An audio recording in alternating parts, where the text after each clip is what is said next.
Christy Mattoon here from Rewire. As always, I'm super glad you're here with me. I'm actually driving. It's a little bit late. You can tell it's kind of dark out. So this video kind of looks creepy, but that's okay. I'm going to do it anyway. And I'm bored, and I'm just sitting here thinking inside my own head. So I thought I would put it on tape for you. I got this cool email today from this young lady that's just trying so hard to get on top of her stuff. And things just keep happening. Life just keeps happening as it will. And her question to me was, what do you do when you're trying so hard and you're doing everything you think you're supposed to be doing, and then life happens and then it all falls apart? And how do you focus on something good? How do you focus on something happy? How do you find something good to focus on? Like, she was just going on and on about how do you stay on top of it kind of idea. And so I was thinking about this and thinking about this because it can be really tough when you're in the middle of the mix and life is falling apart and nothing seems to be going your way. It's hard to stay in that good mindset, right? It's hard to stay in that place where you feel at peace and at ease and can stay in flow with everything around you. And part of it, to me, is why it's so important in the good times to train yourself to know what good feels like. You have to literally train your body and train your mind to know what it feels like to feel good. In the good moments, you have to do that. You can't wait till it falls apart and then try to figure out how to feel good. It just doesn't seem to work. So when things are good, we train ourselves in that moment. When things are super crappy, you work towards it. And you keep working towards it. And you keep working towards it. And then when things start going good, you really work on training that into your subconscious mind. So to be able to see the good in any situation, even when bad things are happening, can be really tough. It can be quite a challenge. And I think the misunderstanding is that the good you're looking for might not necessarily be in the situation you're in itself, right? Because you're so closely wound in the situation and the problems might hurt so bad that it's hard to find something good. But if you can find a good feeling by looking at something else, find something good around you, maybe not associated with your issue necessarily, but find a good feeling based on something you've known from the past, maybe based on something, a place where you've been before, where there was good association and there was good feelings to it. The vibration itself doesn't matter what it's associated to. The vibration, the heightened vibration, is the feeling and the chemicals inside your body that help you stay in that different place, even when life is falling apart.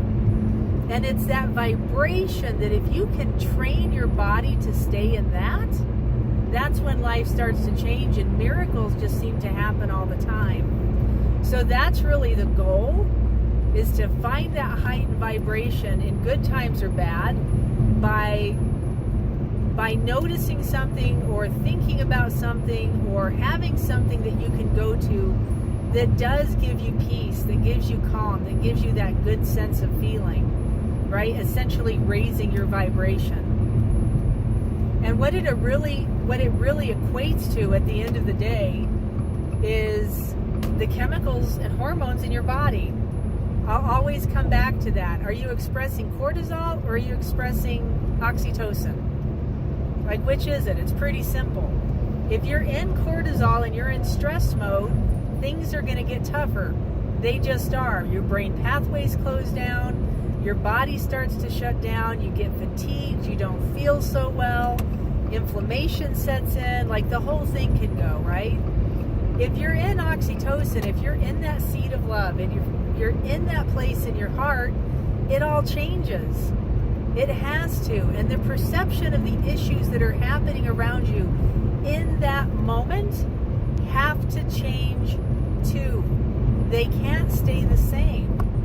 If you're looking at something through the lens of cortisol, or you're looking at the same something through the lens of oxytocin, what happens to the something? How is it different? Have you ever tried to do that, to just notice?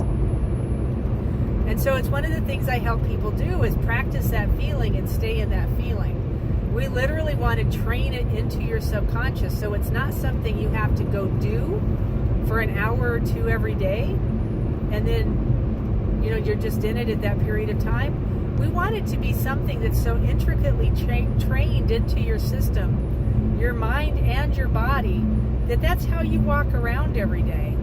It becomes your natural state of being, not something you just sit down and do for an hour or two a day, or a week, or however often you're trying to do it. So I've kind of changed the nature of meditation, the way I practice it and the way I use it, because I am one of those people that, because of the stress load my body had been under, I have a hard time sitting down for that length of period of time. And can you train your body to do that? Of course you can. Do I want to at my age? No, I really don't. I'm not interested, which is, you know, might be right or wrong. I have no idea. But I really don't care at this point. My meditations last not an hour or two a day that are just so intense and forcing yourself to sit in that place. Mine last usually for anywhere 2 to 10 minutes. And I usually do it anywhere from 8 to 10 times a day. So I've broken the idea of meditation down, and I do short sprints all day long instead of one big huge sprint that lasts for 2 hours and puts me more into a place of stress than I feel like I ever want to go back into. Because the stress load of forcing myself to sit there, for me, just isn't worth it. Is my head empty and I'm not thinking? Yeah, I just get bored and I don't want to sit there. So I would say, you know, maybe break it down, do shorter sprints, find that higher level feeling, find that high vibration, and start to train it into your system so when bad things happen, you don't have to go down the road of cortisol. You can look at it through a lens of oxytocin and end up with a whole different perception. I am really sorry you can't see me very well here, but I hope this makes sense and I hope it helps. And I'll try and redo it in the daylight when you can actually see me at some point. But leave messages, leave comments. If you haven't subscribed to my channel, please do. You'll notice my videos are definitely not professional, and I'm not too worried about any of that kind of stuff. I'm more worried about your health, about your mental health, about your heart health, and about the fact that you understand and can make sense of some of the stuff that a lot of these practitioners and people that we all follow are saying. I'm trying to bring it down to a level that's more understandable and down to earth. Blessings and peace, and I hope everybody has a wonderful night tonight. And I wish sleep and good dreams and blessed visions over all of you. Peace.